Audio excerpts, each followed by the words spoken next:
Hi dear student, एक बार फिर से आप सभी का स्वागत करते हैं आपके अपने इस चैनल पर। और आज की इस वीडियो में हम डिस्कस करने वाले हैं ट्रिग्नोमेट्री के कुछ खास क्वेश्चन जो फर्स्ट एक्सरसाइज से रिलेटेड या फर्स्ट चैप्टर से रिलेटेड होते हैं, जो कि अगर इसको हम समझते हैं तो आने वाले अन्य क्वेश्चन को भी अच्छे तरीके से हम समझ पाते हैं। तो फर्स्ट टाइप के हमने 2 क्वेश्चन लिए हैं और उन्हीं 2 क्वेश्चन को अच्छे से समझेंगे। ठीक है, आते हैं क्वेश्चन पे। ठीक, क्या है? In a triangle ABC right angle at A if A B equal to 12। क्या है? यहाँ पे एक ट्रायंगल है। ठीक है, वो ट्रायंगल क्या है? राइट एंगल ट्रायंगल, यानी एक समकोण त्रिभुज है। तो हम क्या करेंगे, सबसे पहले एक समकोण त्रिभुज ट्रायंगल को कंस्ट्रक्ट कर लें, बना लें, राइट एंगल ट्रायंगल हमको मिल जाए। ठीक, ये हो गया एक ट्रायंगल ABC जी क्वेश्चन के अकॉर्डिंग। राइट एंगल एट ए, यहाँ राइट एंगल है लेकिन कहाँ पर? पॉइंट ए पर। ठीक, दूसरा काम क्या कहा है? A B is equal to 12 centimetre और A C is equal to 5 centimetre, B C is equal to 13 centimetre. देखिए इस क्वेश्चन में सबसे बिगेस्ट साइड कौन है? BC है। और हम और आप भी ये जानते हैं कि जो 90 डिग्री के सामने का साइड होता है हाइपोटेनियस होता है और वही सबसे बड़ा साइड होता है। तो सबसे बड़ा साइड इसमें 13 है, तो आप यहाँ क्या करोगे? 13 लिख दोगे। ठीक है, नहीं तो मुश्किल होगा। अब क्या करते हैं, किसी एक साइड को ले लेते हैं, यानी BC, या चाहे यहाँ पे लिख दीजिए B, यहाँ C बना दीजिए। ठीक है, AB हो गया। अब AB अपने पास कितना है? 12 सेंटीमीटर, यहाँ 12 सेंटीमीटर लिख दीजिए। ठीक, ये हो जाता है। AC की वैल्यू कितना है? 5 सेंटीमीटर, ये हो गया 5 सेंटीमीटर। यानी हमने क्या किया, उस फिगर में सबको डिनोट कर दिया। अब हमसे क्या कहा? Find all the 6 trigonometric ratio of angle B। Angle B के लिए हमको बताना है कुल जितने भी 6 ट्रिग्नोमेट्रिक रेशियो होते हैं, 6 होते हैं ना, उन्हीं 6 की वैल्यू क्या होगी इसके लिए हमको याद करना पड़ता है एक फॉर्मूला। हम ये जानते हैं, ये हाइपोटेनियस होता है। ठीक है, ये परपेंडिकुलर। एक बात और, इस एंगल की बात किया है तो इसी के सामने ये परपेंडिकुलर हो जाएगा। ठीक, और जो बच गया वो कौन है? बेस है। ठीक, तो यहाँ हमें जानते हैं एक फार्मूला, जस्ट इससे पहले हम लोग जानते थे क्या चीज़? Perpendicular upon hypotenuse. अगर फार्मूले को हम लिखें साइड में, परपेंडिकुलर अपन क्या चीज़? हाइपोटेनियस, और फिर बेस अपन हाइपोटेनियस। ठीक है, और थर्ड है परपेंडिकुलर अपन बेस। ठीक, परपेंडिकुलर अपन बेस, ये हो गया।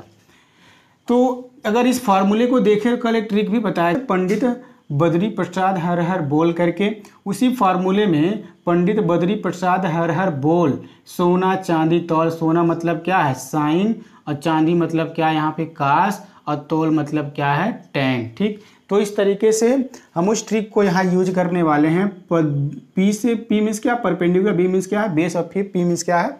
Perpendicular, H means hypotenuse, H means hypotenuse, B means क्या है? बेस है।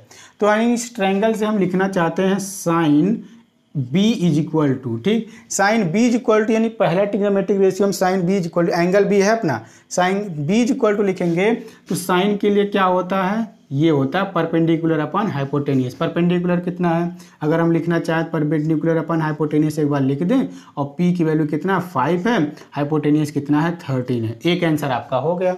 जस्ट इसी के साथ हम लिख दें कास की वैल्यू, कास B की वैल्यू, एंगल यहाँ क्या है? B है, इसीलिए हम B यूज कर रहे हैं। और कास के लिए क्या जानते हैं? बेस अपान हाइपोटेनियस जानते हैं। बेस अपान हाइपोटेनियस हो गया। बेस की वैल्यू कितना है? 12 सेंटीमीटर है। हाइपोटेनियस कितना है? 13 हो गया। ठीक है, कास B की वैल्यू पता चल गया। फिर हम टैन को निकालना चाहते हैं। टैन B कितना हो जाएगा?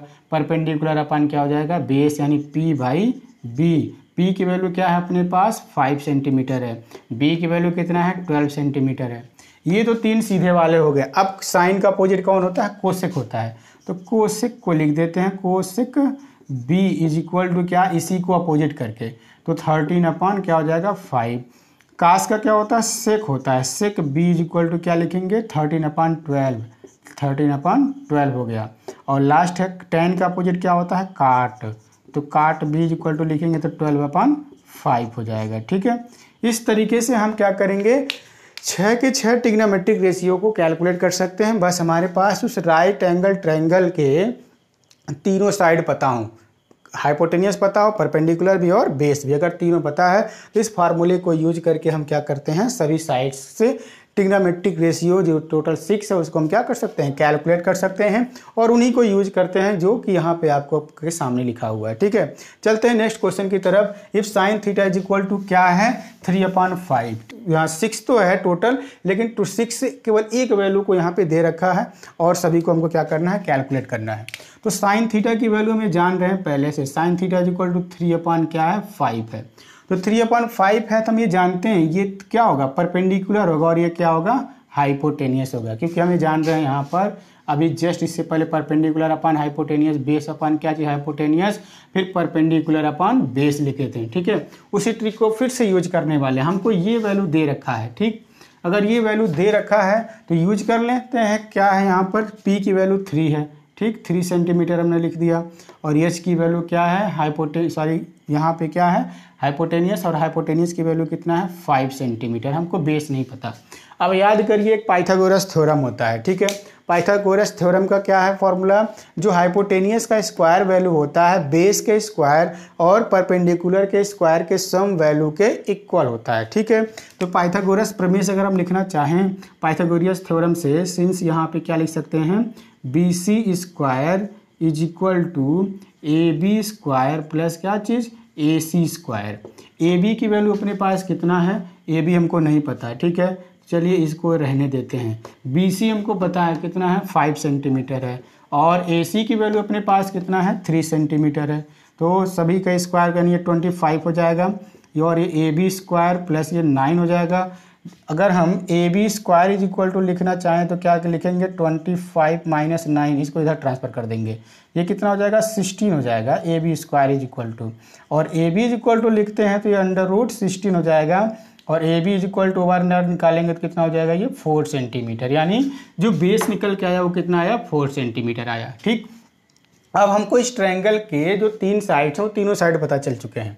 अब हमको क्या निकालना है, एक तो हमको दिया था, हम क्या जानना चाहते हैं, कास थीटा की वैल्यू। कास थीटा की वैल्यू क्या होगा, यहाँ हम जानते हैं कास के लिए बेस अपॉन क्या चीज़, हाइपोटेनियस। ठीक है, तो बेस यहाँ कितना है 4 है और हाइपोटेनियस कितना है 5 है। ठीक, कास निकल गया। अब हम tan को निकालना चाहते हैं, tan theta is equal to क्या होगा, परपेंडिकुलर अपॉन बेस होता है, तो परपेंडिकुलर कितना है 3 है और बेस कितना है 4 है, ये हो गया। और जस्ट साइन का अपोजिट अगर हम करना चाहते हैं तो cosec theta is equal to लिखेंगे, तो साइन ये 3/5 तो 5/3 हो जाएगा। चलिए 5/3 हमने लिख दिया। और एक अपने पास कौन है यहाँ पे, कास का अपोजिट सेक होता है, sec theta is equal to लिखें तो सेक का क्या हो जाएगा, 5/4 हो जाएगा, इसी का उल्टा बिल्कुल। और tan का अपोजिट क्या होता है, कॉट थीटा, कॉट थीटा का क्या हो जाएगा 4/3। ठीक, इस तरीके से हम 6 के 6 ट्रिग्नोमेट्रिक रेशियोज को क्या कर सकते हैं, कैलकुलेट कर सकते हैं। ठीक, और इस तरीके के क्वेश्चन को एक बार, एक फार्मूला और होता है आगे चैप्टर एक्सरसाइज में वो आएगा, वहाँ से भी यूज करके इसको सॉल्व कर सकते हैं। नहीं तो ये सबसे सिंपलेस्ट और सबसे आसान मेथड है, बस आपको ये पता होना चाहिए। उसके लिए भी ट्रिक बताया जा चुका, पंडित बद्री प्रसाद हर हर बोल, सोना चांदी तौल। सोना मतलब क्या हो जाएगा, यहाँ पर साइन के लिए वैल्यू है, ये कास के लिए वैल्यू है, और ये tan के लिए है। ठीक, तो बिल्कुल ये आसान सा ट्रिक है, आप बिल्कुल इसको समझ सकते हैं। इस तरीके के क्वेश्चन को आसानी से सॉल्व कर सकते हैं। जितने भी क्वेश्चन से आप एक्सरसाइज में NCERT की बात कर लें या साइड बुक की बात कर लें, सभी बुकों में आपको इस तरीके के क्वेश्चन मिल जाएंगे। ठीक है, तो इस सभी क्वेश्चन को आप सॉल्व करके कमेंट करें, बताएं हमें।